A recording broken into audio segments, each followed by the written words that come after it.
সকল সহযোদ্ধা এবং ফ্যাশন ফোরামের শ্রমিকবৃন্দ, আজকে আমরা এখানে দাঁড়িয়েছি।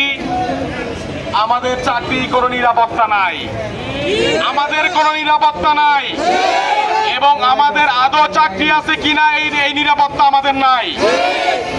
কারখানা যখন ঈদের পরে খোলা বন্ধ ছিল, তখন আমরা এই শ্রমিকরা আজকে যারা এই প্রোগ্রামে দাঁড়িয়েছি, মানববন্ধনে দাঁড়িয়েছি, এই শ্রমিকরা ব্যানার নিয়ে কারখানার সামনে প্রোগ্রাম করেছি কারখানা খোলার দাবিতে।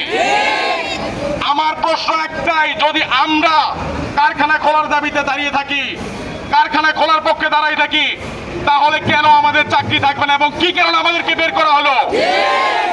আমরা কোনো অন্যায় করি নাই, আমরা কোনো মামলা বা ভাঙচুরের সাথে জড়িত না, আমরা কারখানার পক্ষে ছিলাম। তাহলে কেন কোম্পানি বেআইনি ভাবে আমাদেরকে ছাঁটাই করলো? আমরা শ্রমিক রেখে দাঁড়িয়েছি। আজকের ভিতরে আমাদের সমাধান চাই। আমাদের সকল শ্রমিককে কারখানা আবার পুনর্বহাল করতে হবে, নয়তোবা যদি আপনারা বের করতে চান তাহলে আইনে যে সর্বোচ্চ ধারা আছে সেগুলিতে আমাদের বিদায় করতে হবে। মনে রাখবেন, আপনারা ছলচাতুরি অনেক করেছেন।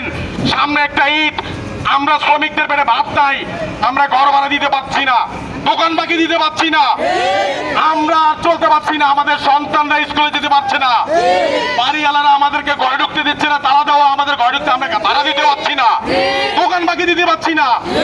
আমরা এইভাবে রাস্তায় রাস্তায় ঘুরে ঘুরে না খেয়ে মরতে চাই না।